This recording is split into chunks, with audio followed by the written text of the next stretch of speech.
አምላክ ኢየሱስ ክርስቶስ አምላኩን በጣም ይፈራው ነበር አይደለ? በጣም ይፈራው ነበረ የሚለውን አሳየኝ። ማንም ሰው አምላኩ እንደሚፈራ ይፈራዋል። ለሰው የሰውን ስጋና ደም ለብሶ ስለመጣ ለአምላኩ ይገዛል አይደል? አምላክህ እያስረዳው እኮ ነው ብራዘር። የሰውን ስጋና ደም ለብሶ ነው የመጣው። በዛ ሰዓት የሰውን ባህሪ ነው የሚያንጸባርቀው እንጂ የአምላክነትን ባህሪ የሚያንጸባርቅ ቢሆን ኖሮ ባልተሰቀለ ባልሞተ ነበረ። የአምላክን ባህሪ ቢያሳይ ኖሮ ባልተሰቀለ ባልሞተ። አምላክህ ነገ የትንሣኤ ቀን ከሰዎች ጋር ገነት ይገባል አይገባም? ኢየሱስ ክርስቶስ እንደ ማንኛውም ሰው ገነት ይገባል አይገባም? ከሞት ተነስቶ ወረዲ በእኛ ተነስቷል። በእናንተ ይመስለኛል አልተነሳም ነው የምትሉት። ቆይ ገነት ይገባል አይገባም? ኢየሱስ ክርስቶስ ተነስቷል። ገነት ይገባል አይገባም ሳይሆን አሁን ራሱ ያለው ገነት አምላክ ነው።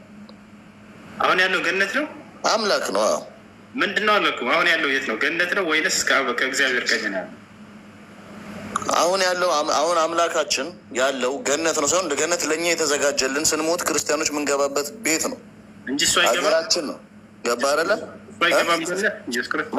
እኮ? አሁን እኮ አንተ እያልክ ያለኸው ምንድን ነው? የዓለም ፍጻሜ የውመል ቂያማ የምትለው ላይ ኢየሱስ ክርስቶስ ከእኛ እኩል ተነስቶ ገነት ይገባል ነው የምትለው? ገነት ነው ያለው ወይንስ የት ነው ያለው? ቅድም ስጠይቅህ ገነት ነው ያለው አልከኝ። መጽሐፉ ደግሞ የሚለው ከእግዚአብሔር ቀኝ እንዳለ ነው የሚናገረው። ይህ ከእግዚአብሔር ቀኝ አምላካችን የትም ቦታ ገነት ነው ያለው ብለህ አንድ ቦታ ልትሰጠው አትችልም። አምላካችን የትም ቦታ አለ። ገሃነም ውስጥ አለ ብለህ ገሃነም ውስጥ ምን ያደርጋል? ስለዚህ በቦታ የተገደበ ነው። ገሃነም ውስጥ ከሌለ ማለት ነው። ገሃነም ስፍራው የሴጣን ነው እንጂ የአምላክ መገለጫ ቦታ አይደለም። የሌለበት ቦታ አለ ማለት ነው አይደለ? ገሃነም የአምላክ ቦታ አይደለም። ገሃነም የሴጣን ቦታ ነው። ይህንን ለይተህ ማወቅ መቻል አለብህ ወንድም። ስለዚህ የሌለበት ቦታ የተሰጠው ገሃነም ሲኦል የተሰጠው ለሴጣን ነው እንጂ ለአምላክ አይደለም። ይህንን እንኳን ለይተህ ስለዚህ አምላክህ የሌለበት ቦታ አለ ማለት ነው አይደለ? አምላክ የሌለበት ቦታ የለም። አሁን ሲኦል ከገሃነም ውጭ የትም ቦታ አምላካችን አለ።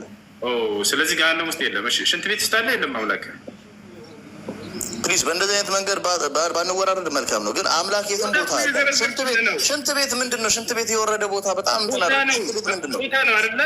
ስለዚህ በዚህ ቦታ ላይ የለም ካልከኝ አምላክ የሌለበት ቦታ አለ። ስለዚህ የተገደበ ነው ማለት ነው።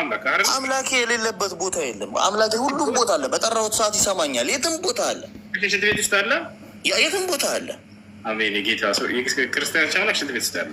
ኦኬ፣ አምላክህ ከአንተ ጋር ሳሎን ይቀመጥና ሽንት ቤት ሲሄድ ሳሎን ይጠብቀሃል። እንደዛ ልትለኝ ነው? ሽንት ቤት አለው የምትለው?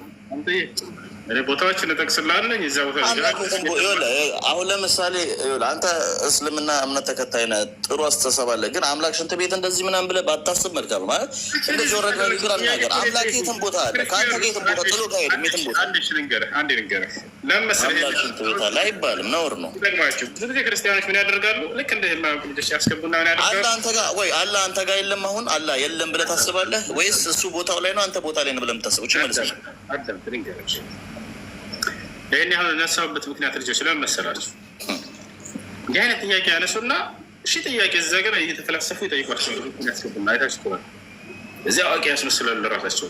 ልክ ከዚያ የሚጠይቀል ይላል። እኔ እንደዛ አስቤ አይደለም። ታል አይደለም አይባልም።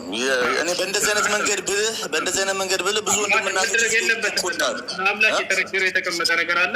ያንን አምኖ መቀበል ነው። የአምላክ ስለ አምላክ ስናምን ስላላየን እሱን አምላክን ገብተዋል አይደለ? ነቢያት በነገሩ ልክ አምነን መቀበል ነው ያለብን። ገብተዋል አይደለ? እንደዛ ነው እያልኩኝ ያለው። አሁን አላህ ስብሐነ ወተዓላ የት ነው? ከአርሽ በላይ ነው። ገብተዋል አይደለ? በእውቀቱና በእይታው ግን ሁሉ ቦታ ያካበበ ነው። እርሱ የሚሰወር ቅንጣት ነገር የለም። አላሁ ፊሰማ ወዕልሙሁ ፊ ኩሊ መካን ወላ የኽፋ ዐለይሂ ሸይኡን ሚን አምሪኩም። መጣህልኝ። እኔ ያልኩትን ያልኩት እየሰሙት ነው። አስበን አላህ ከፍጥረት ዓለም ሁሉ በላይ ነው። ነገር ግን በእውቀቱና በእይታው ሁሉን ቦታ ያካበበ ነው። ከእርሱ የሚደበቅ ቅንጣት ነገር እንኳን የለም ብለን ነው